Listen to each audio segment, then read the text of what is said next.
Hello, everyone, and a huge thank you for joining us today with a discussion on building an engineering team that can withstand unexpected change. This is a LeadDev webinar created in partnership with Source Labs. We're coming together today with something exciting in view. LeadDev will be returning to Berlin after a number of years on the 3rd and 4th of November. I'll be your host in Berlin, and our awesome panelists today will also be speakers at the event. There are still some tickets available, so if you'd like to join us, head over to leaddev.com to get a ticket today. But back to the webinar, it'll last roughly about 45 minutes, after which both myself and the panelists will head over to the LeadDev Slack to answer any questions in the hashtag #LeadingThroughChange channel. During the panel today, we would also like to welcome any questions that you have if you're joining us live. Please submit them through the Q&A function on Zoom. I'll be monitoring those questions, and hopefully we have lots of questions and we can get through some of them. I think it's very healthy when we have some interaction between the panelists and the audience, and I'll be helping to facilitate today. Let's get started with some introductions from the panelists. My name is Pat Kwa, and I'll be joined by three fantastic engineering managers. We've got Nara Kasbergen, engineering manager at HashiCorp. We've got Boyan Angelov, CTO at VAM AG, and Anita Singh, director of engineering at Gorillas. They'll be sharing their experiences and insights on this topic, but I'd love to hear a little bit more about your background. So let's go to each of you. Nara, would you like to first do your introduction? Yes, of course. So I'm Nara, as Pat said, engineering manager at HashiCorp. I've been there for almost 8 months. Before that, I spent almost 8 years working at National Public Radio in the United States. As you might be able to hear from my voice, I have a very American accent. I am actually Dutch, but I did spend 20 years living in the States and just moved back to Utrecht in the Netherlands about 6 months ago. Fantastic. Maybe over to Boyan. Yes, hello there. Yeah, I'm Boyan, CTO of VAM. We're a Swiss-German legal tech focused on protecting digital assets. A lifetime ago, I was a scientist. I studied and worked in bioinformatics. Then I spent the rest of my career mostly in data science and a few years in management consulting. I also have one O'Reilly book on programming languages, which I'm quite happy about, and currently finishing a second one on data strategy. And yes, I led and managed all kinds of teams, and I hope today I can provide some learnings about that. Fantastic. And our third panelist, Anita. Yeah, hi everyone. I'm Anita. I'm from Bangalore, but I also have a US accent because I went there for my studies, stayed there, started my career there, and moved to Berlin almost exactly 4 years ago. And I have a mobile engineering background, and currently director of engineering, and super excited to be here today. Wonderful. And I'm really excited that you could all join us on the topic of building an engineering team that can withstand unexpected change. Because change, even when planned, I think we all know, can be hard for everyone to process. You as managers, people who are going through and experiencing that change. And as engineering leaders, with a vast amount of experience between all of you, I think we're all going to get some great insights about how you've helped your teams navigate unexpected change. As a reminder to the audience, I really encourage you to add questions, but we're going to start off with a nice little bit of a warm-up question here. So although we don't know what sort of unexpected changes on the horizon as engineering leaders, you probably know that some unexpected change is going to happen at some point. What is perhaps your go-to strategy or default strategy for building resilience into your teams? Let's maybe hear first from Anita. Yeah, so I think it kind of starts with the day-to-day of the team. So I think team rituals can be really important for this. So for example, having retrospectives where you reflect on what went well, what didn't go so well, and you're doing this on a consistent basis. So with time, you are adapting, or blameless postmortems is also a great way, to turn, maybe a stressful situation into a positive one. Actually, recently read that there's a team that they wear Shrek ears every time they break production as like a rite of passage and to celebrate, not as a hazing ritual. And so I think these kind of rituals train the muscle of the team to see difficult situations and change as, opportunities for learning and growth and to realign. So I think I would usually start there. And then I think also providing direction and strategy is important because perhaps the change that's happening helps you get there sooner. And so connecting the dots can also help the team sort of stomach change better. And then I would say having recovery time is super important as well. You do a big release, you want to celebrate, right? Make sure people feel recognized, but also have a little bit of a breather, maybe a cool down period and before moving on to the next thing, because a stressed team or a burned out team isn't going to be a resilient team. And maybe lastly, just transparency from leaders is, I think, can really, really help, because if the team is sort of always wondering, oh, what's happening with this project? Did you hear this person left? Or, they know that this information is not being pushed to them. It's going to be sort of difficult to get through these periods together because they're not, necessarily a healthy team. So I would say these kind of 4 things for my strategy with building resilience into teams. Yeah, what an amazing collection of already very practical things that I hope the audience have picked up and maybe start thinking that they might use.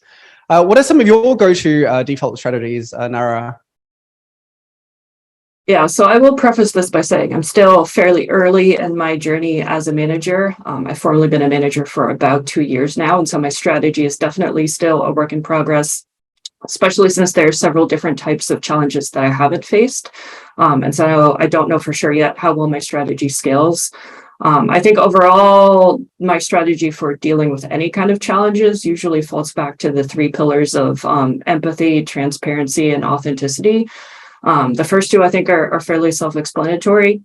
But authenticity is also really important to me because I think it's really important to emphasize everyone on the team being able to bring their whole authentic selves to work, because that does help foster that empathy and the psychological safety on the team. But that also includes yourself as a leader, because I think sometimes we feel this pressure to be sort of this boss type persona, and that can actually backfire, I think, in times of challenge as well. That kind of executive presence can sometimes undermine trust on the team. So I do my best to kind of lead by example, and always try to act as authentically as I can. And related to unexpected change, the other thing that stands out to me is I've learned that it's very important to remind people and remind yourself that at the end of the day, this is just a job, and your job should not be your identity. I think one of the keys to resilience is being able to sort of establish and maintain that sense of identity that's bigger than just what you do for a living. Because on the flip side, if you let your job become your identity, then if there's an unexpected change at work, then it can feel like your life is falling apart. And so the goal should be to try to avoid having that happen.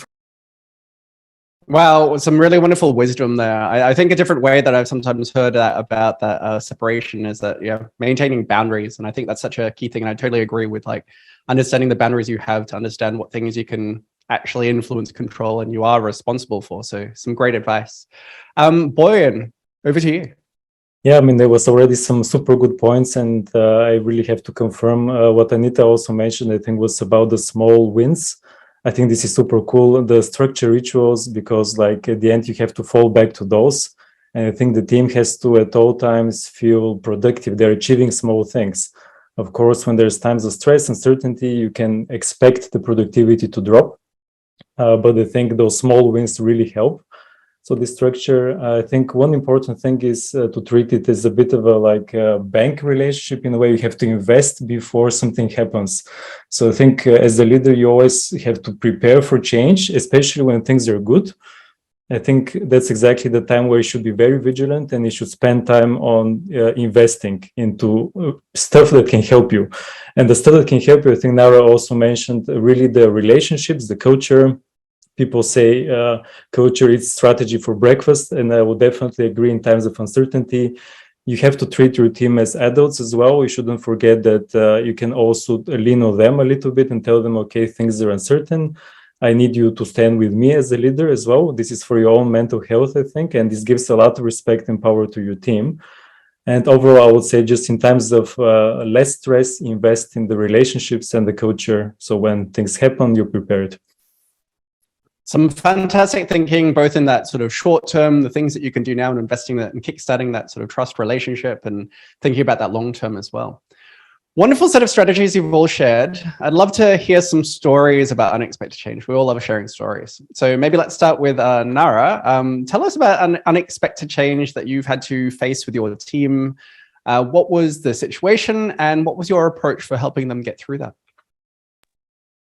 Yeah, so like I mentioned, there are definitely lots of challenges that I haven't faced. I haven't faced layoffs, major business pivots, catastrophic outages, anything like that.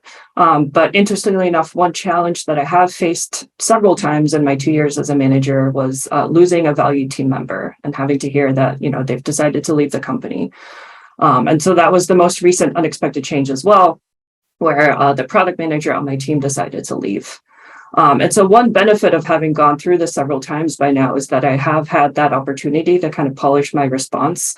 Because the very first time that this happened to me as a manager, it was actually my tech lead as well who decided to leave. And I was devastated and felt like a failure and didn't have a very good response. But now that I've gone through this 3-4 times, I've kind of developed this like mental playbook. Especially for that very first meeting that you announce to the entire team that the person is leaving, because in my experience, that job usually ends up falling to the engineering manager to facilitate that meeting. I think it's helpful to have somebody who's not the person who is leading that meeting, because it can be emotional. That person's head might be in a slightly different place. And as the manager, you know your team well enough that you can anticipate their questions and how they'll respond and sort of adjust that meeting accordingly as well. So some of the things in my playbook are around like the logistics. I've learned that it helps to do it if you can in the afternoon, maybe around like 3 p.m. The idea is you make the announcement and then you tell the team, just call it a day early. Like, the next 2 hours that you were going to work, actually just log off, give yourself a chance to kind of process the news, make sure that they don't feel pressured to keep working. Then do have the person who is leaving tell the team first in their own words, have them cover why, if they're comfortable sharing that, emphasize that they enjoyed their time with the team and that's not the reason why they're leaving, and then end with sort of when their last day is. And then you as the engineering manager take over and talk about, some of the logistics, like whether the person's role will be backfilled. Typically it is. What might be the timeline for that? What's changing and what's not? For example, are any big project deadlines going to be pushed back? And then anticipate, any of the team's other questions and answer those. You can leave time for Q&A as well. Definitely do that, but anticipate that folks are going to be so shell-shocked that they might not have those immediate questions. It might take them a couple of days. And so schedule some one-on-one check-ins with the team for 1 to 2 days later when they've had that time to process. And again, the content of that meeting might vary from person to person. Some people might immediately jump into tactically like, okay, this is what we're going to do to kind of, backfill this person. And somebody else might need to take that time to just talk about like how much this sucks. And so ideally you kind of meet people where they are and sort of, respond accordingly. And so that's also the playbook that I used when my product manager announced that she was leaving. This was a little bit of a different case since she did not report directly to me. And so there were some aspects of her offboarding that were not my responsibility. But one other thing that I had learned along the way that I did apply in this situation was really going through the list of all of her responsibilities, clarifying who was going to do those things until her backfill was in place. Especially because there was no other product person on the team, so there was no one kind of logically able to fill in for her. And so in some cases that meant actually getting acknowledgement from like her manager and from the team that there were some things that she was doing before that were just not going to happen because nobody else had the time or the skill to do that. And so I've learned over time as well that it's important to be extra explicit about that kind of stuff. Wow, what a fantastic playbook. And, what I really love about how you approach that as well is taking that human sort of reaction side. I think that, the different time or ways that people might process that unexpected change, and you're creating that, by letting people maybe finish early when you have the sort of unexpected change announced in the afternoon, or checking in with people in a couple of days. So fantastic. Let's hear about a story from Boyan. What was a recent change that you went through and unexpected, and how did Yeah, so one big thing which happened was catastrophic failure. I think this is how Nara mentioned this. I have one of those. And it sounds dramatic, right? But of course, stuff like this happens, that the system breaks.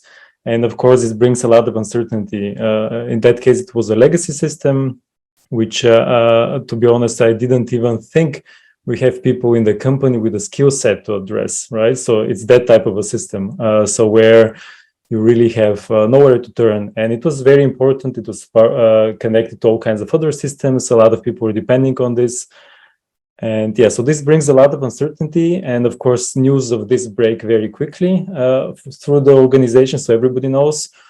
What did I do about this? I'm not sure I can really recommend everything that I did. I hope I did a good job. But for me, number one thing was first to not do anything. And that's a very counterintuitive advice for people like me, because for me, action is like a form of therapy. I try, if something happens, I always try to be proactive, and certain people are that way. In that situation, probably that's the worst thing you can do, because of course, you can make very rough decisions without all the information. So my first lesson was stop and think, gather all the perspectives. And in that time, of course, you really have to be calm for the team. Really, you can't allow this to go to the team. They still have to fix it. They still have to be focused, but you really have to take also complete ownership over the situation. And you have to be really mindful of the language at these times. So you shouldn't, of course, blame people, should never single people out. And as a CTO or engineering manager, you always have to take responsibility for the thing. Even sometimes if it's really not even for other teams, somebody has to put themselves forward and announce the responsibility and protect the rest of the team. So that was a big lesson for me. I think also, I think Anita, I think you mentioned about having a perspective, and Nara, I think having a perspective that, okay, at some point, all of this is gonna end. At some point, everything is gonna get fixed one way or another, right? So you shouldn't forget this when you go through this. And again, you have to be resourceful with your team about such situations. That's the number one quality you should hire as a leader, people who are resourceful. So some things happens, but then you always have to find a way to deal with this, because to be honest, everything can be dealt with. And sometimes you have to take the loss and move forward, I would say. Also, don't forget this. And that's kind of the worst that can happen. So yeah, these are kind of for lessons for the catastrophic failure. Wow, fantastic. I mean, I think everyone has faced some catastrophic failure in some system. And, you know, particularly if you're the CTO or a leader like yourself, you're right, is that people are looking at how you react to understand maybe how that they should react. And your advice around keeping calm and sort of role modeling, that I think is such great externally advice. calm, by the way. You have to be mentally, I would definitely have to repeat there, mentally you have to understand internally you're still a human and things can be terrible for you, so you do need your support network as well. But externally you have to be a bit of an actor, at least for the first day. I would definitely say that. Yeah, I can imagine that's really hard when you're really stressed inside as well. Yeah. Great, thank you so much. Let's hear a story from Anita. Yeah, so this is a bit of a big one. So I remember it was like Q1, we did sort of like the roadmap planning, kind of also 2022 planning. And then we were informed that we acquired a company that basically does exactly what like our group was doing. And this brought on a lot of uncertainty, because people were like, well, is our roadmap still valid? Which tech stack are we going to use? There's like two apps on both sides. Like, which app are we going to, you know, are we going to be killing off this one or that one? Like, what's the strategy? And yeah, so what we did was, as soon as this was announced, my product counterpart and I, we just had sort of an AMA with whatever we knew. And luckily, we had the opportunity to meet the leaders of that company beforehand. So just sharing the personal anecdote, like, hey, we met them and we're really excited about XYZ, you know, and yeah, don't worry, like, you still have, all of you have your jobs. Like, we're going to be figuring out how to best leverage, you know, this acquisition and so on, so forth, just sharing whatever we knew, and also being transparent about what we didn't know, noting down their questions and then circling back, I think was like the first thing we did. And then we identified like the key people between who, like, you know, they needed to have trust and work well together for this to work. So for example, the engineering managers and product managers of both the teams, because if they didn't collaborate well and have trust, it's going to be very difficult to have the teams, buy in and build trust with the teams. So we immediately got them involved on some key initiatives. And then we also created a working group a representative working group. So like the engineering managers, product managers, so like a backend engineer here, a designer there, to sort of help figure out the strategy. Of course, this was a very sensitive thing. So we as leaders provided the framework, the objective criteria that we'll be looking at, what to evaluate, and so on and so forth, so we could move it along.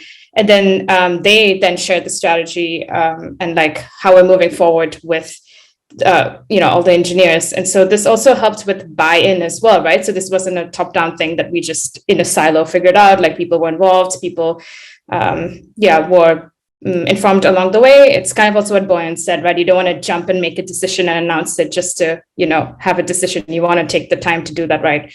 And so of course, investing in getting people together and like getting to know each other, because suddenly there were two companies coming together in different locations.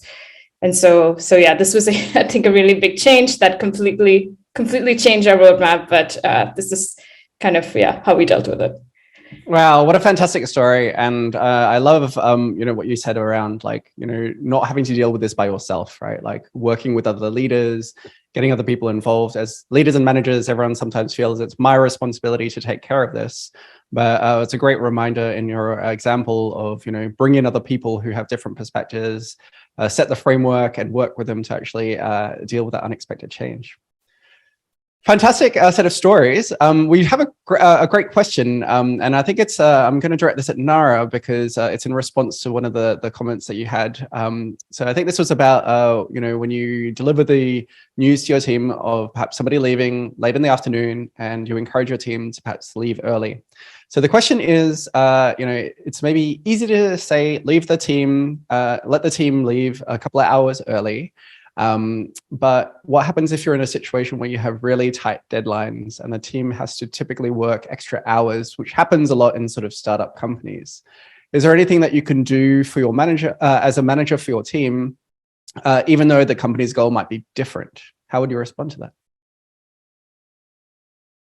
Couple of different reactions. I mean, I think my first gut reaction to that was, I think they're sort of like a human equivalent of technical debt as well. And so I would rather give my team the 2 hours off to leave early now, as opposed to, spending 8+ hours later, having to deal with some of the, emotional debt that has basically accrued in the interim. And so my first reaction would be to kind of go to my managers and sort of advocate for that approach. But it might also depend on the team. Sometimes the team is actually even more stressed now about making that deadline. So then you might talk to them about saying, like, hey, okay, let's stay again late tonight. But then, maybe at the end of this month, after we've shipped this, let's all take a team day off or something like that. But I would, I haven't worked in startups personally, so this is partly my conjecturing as well. So I would actually kick it over to Boyan for his perspective there. I just can agree with what you said. Like the human debt, like you have to make midterm decisions too. And again, this person coming back tomorrow or the day after that, after the news, they're not going to be productive, and the message is going to grow. So this is just a fact, and you can't ignore it. So I can just agree with this. So spot on, exactly what I would do. Anita, would you throw anything else in? Yeah, I think also maybe might have to do stakeholder management here. So for example, in the example I shared, things definitely got pushed out and I had to like go in and say, yeah, this is, not going to happen in this date because this is a huge change. People need to sort of cope or work through this together. And so that's also very difficult, but it's, we kind of have to try our best to do that as well, if possible. Fantastic. One of the things that I heard from Nara and was about that sort of emotional debt. And what I'm sort of imagining is that sort of pressure that sort of builds up and may explode. And I think the question was sort of framing about like, what's best for your team versus the organization. But what I'm hearing is, if that pressure builds up, all of that is going to distract people from actually getting on with their normal work. And if you don't recognize that, then it is going to actually impede your company's goal, even as much as you want them to focus on those deadlines. So I think it's a great reframing of that. And thank you very much for that question, whoever asked that. I hope that answered your question. We've heard some fantastic stories about dealing with unexpected change. I'd like to go to that maybe human side part now. And so, you've all had to deliver or work through unexpected change. I'd love to hear maybe what are some common reactions that you might expect from people in your team, and maybe what you can do to help people and how you respond to those reactions. Let's maybe start with Nita. Yeah, I think typically when there's unexpected change or a difficult situation, it's human to have this fight versus flight kind of reaction, right? And so I think it can be a range of reactions, right? Like people, might show their emotions, which is actually very healthy, I think, as long as it's done respectfully, right? So like can be grief, anger, and also maybe people feel demotivated on like the extreme side, or some people are even excited by challenges, right? So I think it's a whole wide variety. And yeah, exactly. I think we need to sort of be prepared in whatever direction this can go. In terms of how I deal with these situations, like I think of like the worst case scenario, right? What's the worst case scenario of this change, and kind of mentally have a plan about that. And that kind of helps me calm down. And it's also important for us, like, I think it was mentioned, right? Like at least externally have a calm appearance. With this. And then when people are reacting this way, honestly, providing like a safe space. Like I said, it's healthy that people talk about this and show their emotion and just listening, right? This isn't about you. This is their time, just listening and empathizing. I wouldn't immediately go into trying to defend the decision or trying to push the decision, right? Like really just being there, empathizing, listening. And then once sort of people have talked about it, then in the end, maybe addressing some of the concerns, or then being like, okay, so this is what's going to happen in the future. This is what, I'm excited by, because at the end of the day, we also have to motivate people, right? We have to get people excited. So it's always this fine balance, I would say. Fantastic. Nara, what are some of the unexpected responses that you've sort of noticed in delivering unexpected change, and how do you react to them?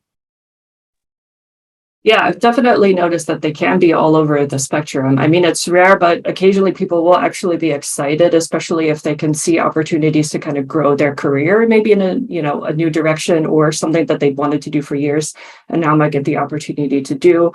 There's definitely sadness, anger, those types of emotions. I think the one that's been the most surprising to me, honestly, was a little bit more ambivalence. And so an example of that is when my product manager left just recently, one team member was a little bit kind of like low-key ambivalent about it. But the reason for that was like he had really enjoyed working with her. It was just his professional experience with product managers. He had never worked with one who had stayed with the team for very long. And so he was just not surprised that happened. And this also, it did partly reinforce to me that I think sometimes something that's worth being aware of is that these types of changes can actually affect you as a leader more than they do the rest of your team. And that's very kind of key, but challenging to balance, because you want to be authentic, you want to be honest about your own feelings and struggles, but at the same time, don't project them on the team.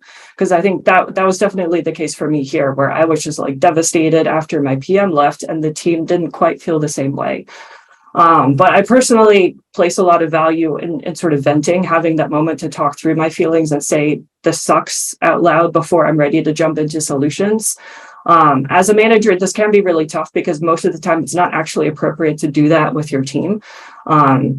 And so Boyan made the point earlier where it's very, very important to have your own support network, have something like, Laura Hogan's manager Voltron. There should ideally be a person in that Voltron who is like the person who you go to vent to about like stuff that happens to you as a leader. And for my team, I always emphasize that, my door is open if folks that just need to vent about the change. Again, some people are ready to dive into solutions right away, but some people are not. And so, as I mentioned before, like I always try to meet them where they are, but I do emphasize like that should be something that happens in one-on-ones, not in the team meetings, because not everyone else may be in the same place. Fantastic. I love the fact that, you're also recognizing that you as a person, human, also react to these events differently and quite differently perhaps from the rest of your team. And a good reminder about that sort of support network. And pro tip, please don't rely on your life partner as your only outlet. Build other people outside of your sort of close relationships. It should be other people in your manager Voltron. Boyan, what are some of the unexpected responses that you normally anticipate, and how do you react to them? I think the points were very good. I can also agree with them. What I learned the hard way is that the people you manage are not like you, so you almost never manage somebody like yourself. And projecting how you react gives to unexpected responses, right? Because exactly that's the point. You as the leader expect certain reaction from the team, and then you're surprised. That means you haven't, done your homework and realized that every person is different. And I would really say, exactly to emphasize that point, every person is different, which means you have to do this one-on-one, these conversations, and you really have to have empathy. And this is, I would say, it's also a skill. Some people are born with more, some people with less, but really you can't put people in a basket. You have all kinds of responses. Normally the first one is not going to be the last response you're going to get. So take a note of the first response, the second one, and see how it progresses. And just appreciate everybody is different. Everybody has a different life situation, financially, personally. So I think that's something I have learned, to pay attention to. Fantastic. Yeah, definitely recognizing everyone is different and their different responses, and making sure you don't use the same reaction to that. Thank you for sharing. We have another question here, and maybe I'm going to redirect this one at Anita. So this question comes about with unexpected change to do with layoffs. So there was a statement around, giving time for the team to sort of recover from unexpected change. So how would you let your team maybe recover, perhaps, quote, from layoffs? How to keep the team positive? Yeah, I mean, we actually went through this in May, so have some lived experience here.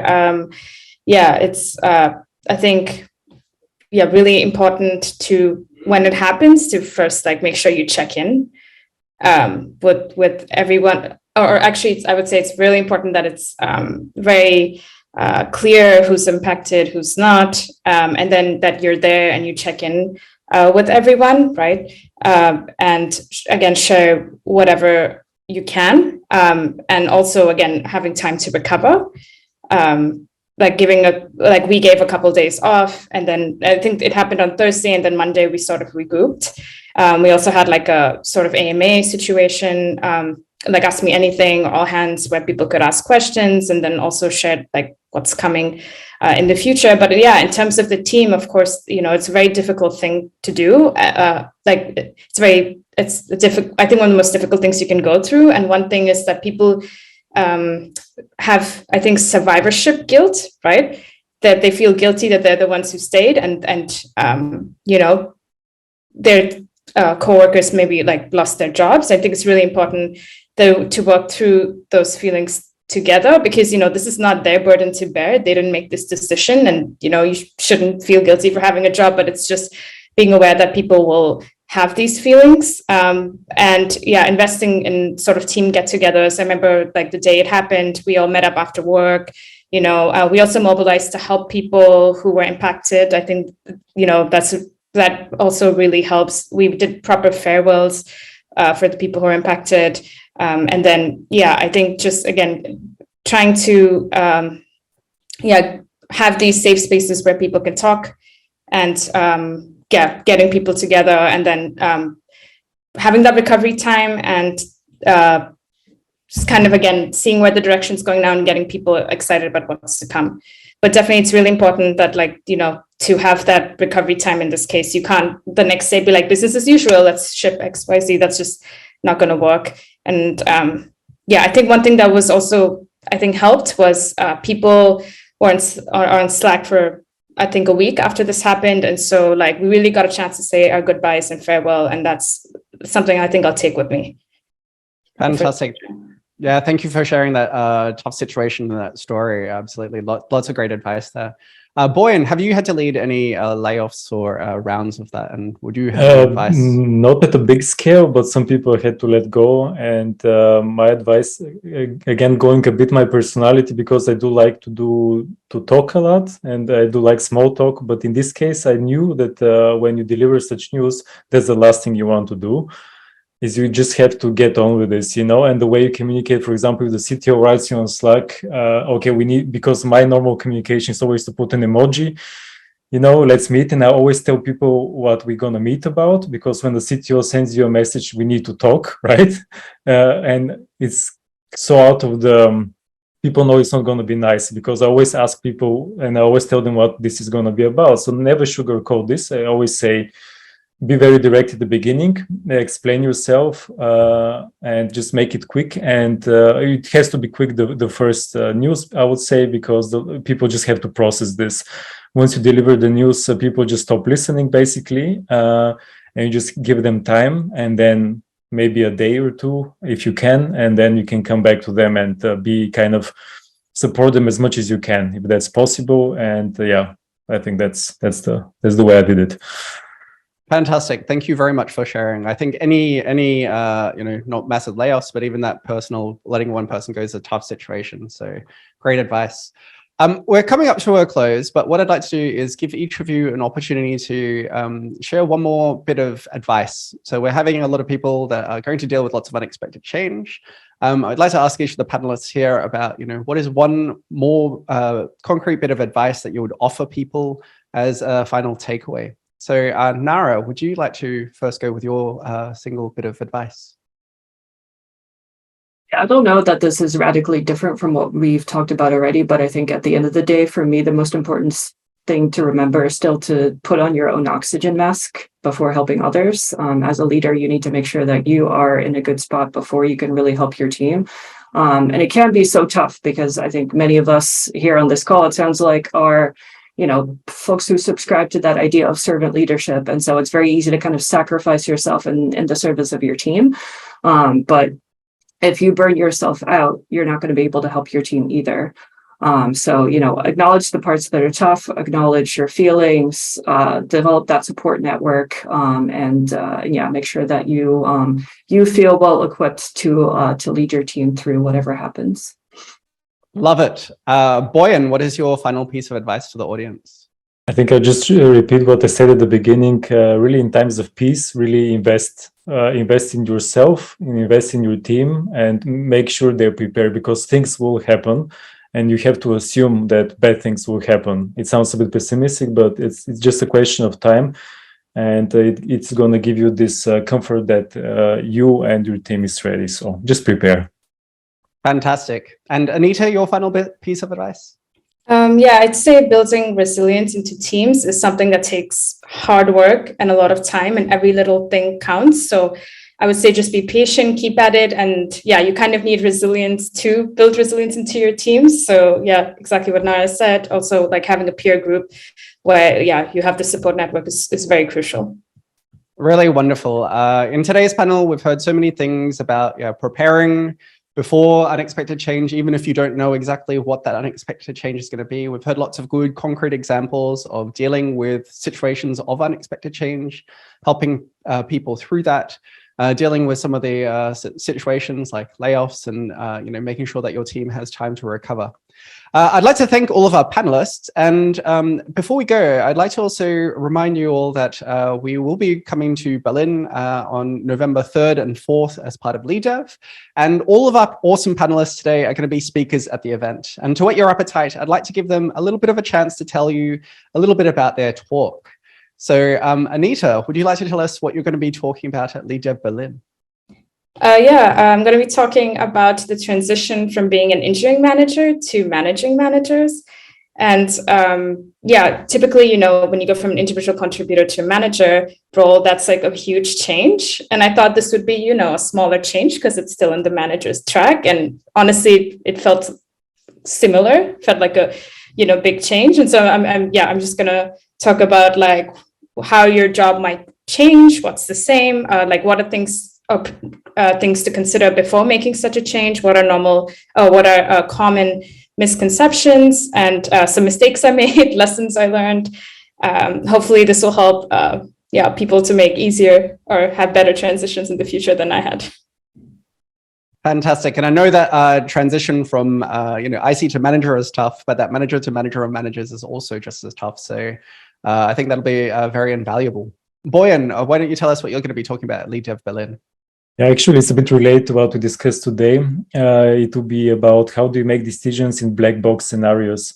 because the world is complex. Our jobs are, as technical leaders, sometimes even more complex, and we often need to make decisions with imperfect information.